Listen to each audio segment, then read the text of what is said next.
ಅದರಿಂದ ಸುಖನೂ ಆಗ್ಬೋದು, ದುಃಖನೂ ಆಗ್ಬೋದು. ನಾನೀಗ ಒಂದು 2-3 ತಿಂಗಳು ಹೇಳಿದ್ದೆ, ಹೊರದೇಶದಲ್ಲಿ ಮಳೆ ವಿಪರೀತ ಆಗ್ತದೆ, ರಾಷ್ಟ್ರಗಳು ಮುಳುಗ್ತವೆ, ಬಾಂಬ್ ಸ್ಫೋಟ ಇದೆ, ಜನಜಂಗುಳಿ ಆಗ್ತದೆ, ಜನ ಸಾಯ್ತಾರೆ, ಆಮೇಲೆ ಯುದ್ಧ ಭೀತಿ ಇದೆ, 1-2 ಜನ ಪ್ರಧಾನಿಗಳು ಸಾಯ್ತಾರೆ. ವಸತಿ ಎಲ್ಲ ಹೇಳಿದ್ದಲ್ಲ, ಅದೆಲ್ಲ ನಡೆದೋಯ್ತಲ್ಲ ಅಲ್ಲಿ, ಅದು ಇನ್ನೂ ಮುಂದುವರಿತದೆ ಅದರಲ್ಲಿ. ಹೀಗಾಗಿ ಈ ಮುಂದೊಂದು ಹೇಳಿದ್ದೆ ನಾನು, ದೊಡ್ಡ ದೊಡ್ಡ ಜನಗಳಿಗೆ ಆಘಾತ ಇದೆ ಅಂತ ಹೇಳಿದ್ದೆ ನಾನು. ಎಲ್ಲರೂ ನಡೀತಾ ಇದೆ, ಇನ್ನೂ ನಡೀತಾ ಇದೆ. ಅದರಿಂದ ಈ ಮನುಷ್ಯ ಯಾವಾಗ ಸಹನೆಯನ್ನು ಕಳ್ಕೊಳ್ತಾನೆ,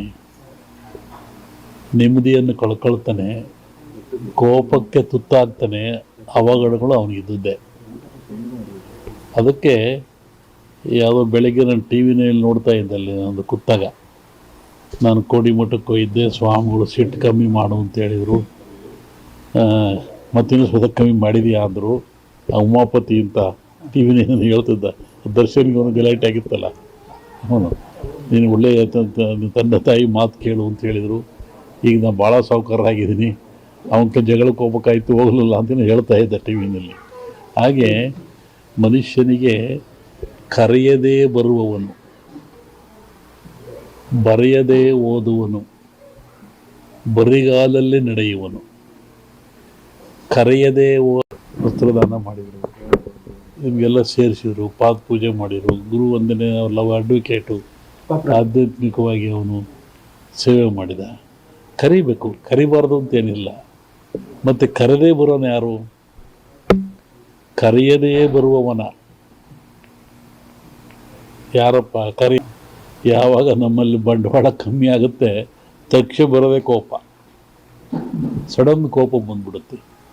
ಕರೆಯದೇ ಬರುವವನ, ಬರೆಯದೇ ಓದುವನ, ಬರೆಯದೇ ಇಲ್ಲ, ಅವನು ಓದ್ತಾನೇ ಇರ್ತಾನೆ.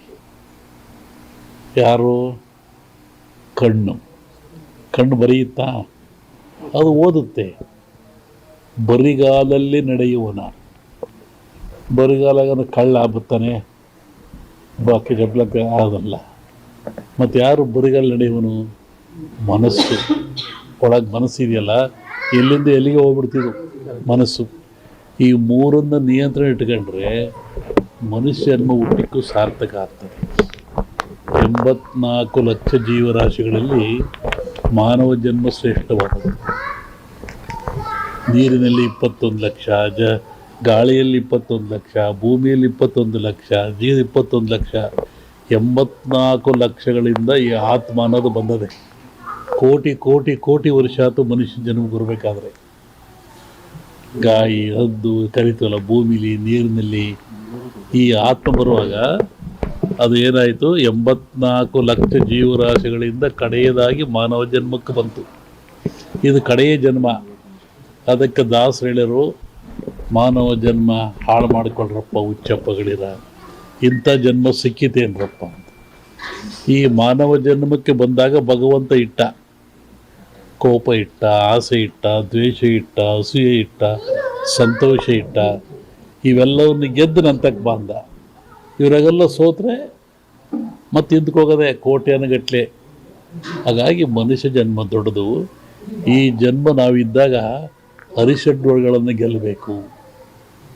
ಇವತ್ತು ನೋಡ್ತಾ ಇದ್ದಾರೆ ಗಲಾಟೆಗಳು, ದೊಂಬಿಗಳು, ಅವೇನೋ ಟಿ ವಿ ನೋಡೋಕ್ಕೆ ಆಗೋದಿಲ್ಲ. ಟಿ ವಿ ತಪ್ಪು ಅಂತ ನಾವು ಹೇಳಲ್ಲ, ಆ ಘಟನೆಗಳನ್ನು ಜನರ ಮುಂದೆ ಇಡ್ತಾ ಇದ್ದಾರೆ ಅವರು. ಹಾಗಾದ್ರೆ ಯಾಕೆಂದರೆ ತಿದ್ದಿಹೇಳ್ರಿ, ಹಿಂಗೆ ಆಗಬಾರ್ದು, ನೀವು ಹಿಂಗೆ ಆಗ್ತಾ ಇದ್ದು ನೋಡಿ, ಅಲ್ಲಿ ಇವು ಇನ್ನೂ ಹೆಚ್ಚಾಗುತ್ತೆ ಈ ದೇಶದಲ್ಲಿ. ಹಾಗಾಗಿ ಮನುಷ್ಯ ಯಾವಾಗ ಶಾಂತಿ, ನೆಮ್ಮದಿ, ಒಂದು ಶಿಸ್ತುಬದ್ಧ ಜೀವನ ಇದ್ದರೆ ಏನೂ ಆಗಲ್ಲ. ಹಾಗೆ ನಾವು ಕರೆಯದೇ ಬರುವವನು, ಬರೆಯದೇ ಓದುವನು, ಬರಿಗಾಲಲ್ಲಿ ನಡೆಯುವನು. ಕೋಪ, ಕಣ್ಣು, ಯಥಾ ದೃಷ್ಟಿ ತಥಾ ಸೃಷ್ಟಿ. ನಾವು ಹೆಂಗೆ ನೋಡ್ತೀವಿ ಸೃಷ್ಟಿ ಹಂಗೆ ಕಾಣುತ್ತೆ. ಅನ್ನವನ್ನು ಅನ್ನವಾಗಿ ನೋಡ್ತೀವಿ, ಪ್ರಸಾದವಾಗಿ ನೋಡ್ತೀವಿ, ಕೂಳಾಗಿ ನೋಡ್ತೀವಿ, ಅಲ್ಲ ದೃಷ್ಟಿ ಆಗ್ತದೆ. ಹಾಗೆ ಒಂದು ಹೆಣ್ಣನ್ನು ನೋಡಿದರೆ ಪ್ರಕೃತಿ, ಮಾತೆ, ತಾಯಿ, ಮಾಯೆ, ವಿಕೃತಿ. ಆಕೆ ತಾಯಿಯಾಗಿ ನೋಡ್ತೀವಿ ನಾವು, ಮಾಯಾಗಿ ನೋಡೋದಿಲ್ಲ. ಯಾಕೆ ನೋಡೋ ಕಣ್ಣುಗಳು ಆ ಥರ. ಅದಕ್ಕೆ ಕಣ್ಣನ್ನು ಶುದ್ಧಿಯಾಗಿಟ್ಟುಕೋ. ಬರೆಯದೇ ಓದುವನು ಅಂದರೆ ಕಣ್ಣು, ಬರಿಗಾಲಲ್ಲಿ ನಡೆಯುವನು ಅಂದರೆ ಮನಸ್ಸು. ಮನಸ್ಸನ್ನು ಗೆಲ್ಲೋದು ಕಷ್ಟ, ಹೆಂಗಾದ್ರೆ ಹೆಂಗೆ ಹೋಗಿಬಿಡುತ್ತೆ. ಆ ಮನಸ್ಸನ್ನು ಗೆದ್ದವನು ಮಹಾತ್ಮನಾಗ್ತಾನೆ, ಮನಸ್ಸಿಗೆ ಸೋತನು ಮನುಷ್ಯ ಆಗ್ತಾನೆ. ಹಾಗಾಗಿ ಈ ಸಂವತ್ಸರದಲ್ಲಿ ಶುಭಕ್ಕಿಂತ ಅಶುಭವೇ ಜಾಸ್ತಿ. ಇದು ಕ್ರೋಧಿನಾಮ ಸಂವತ್ಸರ. ಒಂದೊಂದು ಸಂವತ್ಸರದಲ್ಲಿಯೂ ತನ್ನದೇ ಆದ ಫಲವನ್ನು ಅನಾದಿ ಕಾಲದ ಸಂವತ್ಸರಗಳು ಕೊಡ್ತಾ ಬರ್ತಾ ಇದ್ದಾವೆ. ಈಗ ಈ ಸಾರಿ ಇರುವಂಥದ್ದು ಕ್ರೋಧಿನಾಮ ಸಂವತ್ಸರ. ಈ ಹೆಸರಿನಲ್ಲೇ ಇದೆ ಕ್ರೋಧ, ದ್ವೇಷ, ಅಸೂಯೆ, ಮತ್ಸರ. ಶುಭಕ್ಕಿಂತ ಅಶುಭಗಳೇ ಜಾಸ್ತಿ ಈ ಸಂವತ್ಸರದಲ್ಲಿ. ಶುಭನೂ ಇದೆ, ಅಶುಭನೂ ಇದೆ. ಪಂಚಘಾತಕಗಳು ಆಗ್ತವೆ.